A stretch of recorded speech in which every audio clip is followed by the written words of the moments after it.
Oh, right, Jim. This is Frank. I guess we are extended friend in a way now that you play basketball with Caleb, who is in Taiwan now, I think, right? Anyways, this is the promised video that I wanted to share with you after I've done some digging around. So you are a certified financial advisor and a certified financial planner. I understand that in this field, there are a handful of red tapes that we need to watch out for when it comes to advertising or marketing your webpage. So by the end of the video, I will want to entertain a way that we can work around that so we can potentially save more but in this video, to just tackle the main components to start with, what are some of the things that will help your website or any other website to be noticed by Google? Okay, so it's a great site, very nice, clean, minimalist but informative website. So well done. It's well thought out. The content is good. So kudos to you and the development for putting this together. Now, I wanted to just do a real quick exercise with you. I'm doing a control find on the screen, right there. And then I'm doing financial planner, which shows up 7 times, which is good. But when we do financial planner Vancouver, we don't get anything. Vancouver financial planner, nothing either. And the reason I'm doing that is because I'll show you. Hear me? This is the data I pulled from Google, essentially. And it's showing me the term financial planner Vancouver gets a whopping 150 searches per month, and Vancouver financial planner 60. So within these first couple of words, we're getting upwards of 300 searches a month. Okay, so that's the traffic. So that's what we're trying to capture, right, Jim? So our website needs to have these keywords included as part of the content strategy. So if you add those keywords in, especially the one that we're trying to go after, this one, right in the beginning of the website, what that does is it gives a signal to Google that yes, my page is about financial planner Vancouver, because it's meant really is to provide the website that they think contain the information to the keyword that people are searching for, right? So if you search up Rhino, you search up Taylor Swift, other than her own website, usually Wikipedia shows up. Why? Because Wikipedia, you type in the word of the first sentence would be the word that you're searching for, and it has a wealth of content within it. Well, this is always going to be the king when it comes to getting digitally seen would be your content strategy on your website. So that would need to be very thoughtfully laid out in terms of our keyword placement and content strategy. Okay, so that's the first thing I wanted to share with you. You can create blogs, but I think you have a good enough content here, but I would encourage you to start doing some blogs on the web. And as you blog, as you continue to upload content, Google will slowly pick up all these other keywords that you're associated with, right? Okay, so that's number one. Um, and then number two, I want to talk about citation. If you follow my cursor to the top left-hand corner, you'll see that the SEMrush backlinks is 0 and 0. So backlinks, I'm sure you must know a little bit about this. What that means is somebody else's trust and vote to your website. So back to the Taylor Swift example, I don't have any special attachment to her. It seems to be a name that everybody knows, so it's easy. For example, if people are talking about Taylor Swift, people will link it to their Instagram, to her Instagram and her page, right? Like, oh, she's just dropped this video, blah blah blah, and then contains a link to her Instagram.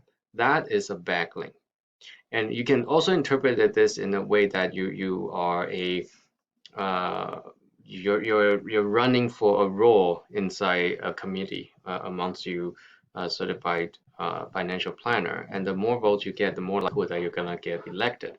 So it's the same with Google. When Google sees that this site is getting a lot of backlinks or trust, or it's showing that people do endorse this content, people like it, and this is what people are searching for. That's why they're getting the backlinks. So your site will get pushed up as those backlink number increases.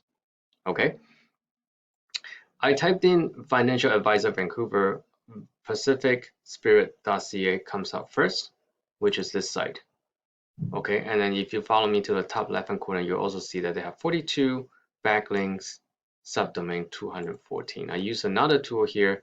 Yes, they have 23 backlinks. Okay, so they're getting 290 traffics, which is in line with the numbers that we saw here, right? So 150 plus 80, that's 230, 230 plus 60, 290, somewhere around there, right? So that we're not lying here. So just imagine that if you are able to potentially capture this traffic, and then your site is good enough to convert them into people that actually call you, that's the potential new revenue streams that you'll be looking at. This is not a tough competition. I have a hard time understanding why the tool is giving us such a high difficulty. This is not hard to beat. Okay. So because I rank sites that with competition upwards of a couple hundred backlinks, so I don't see this being hard unless there's something that I'm not seeing. I'll have to do a deeper dive on that, but basically just know what you're up against. Okay, you saw content, we talk about backlink. Now the third option is this: you want to be shown in the Google Map Pack, right? The financial planner, financial consultant. So when people are searching for this term, you want to be showing up here because 30 to 40% of people will click on this. And I know you have decent reviews, so let's work on getting you up here so at least you get traffic this way. This thing is independent of what your site looks like. This is all about you doing as many business registrations to directories like Yelp or Yellow Pages, etc., and that you are doing regular updates on it. Okay, so this guy even has no reviews. It's getting featured. So that's potentially a big win for you that you should consider going after.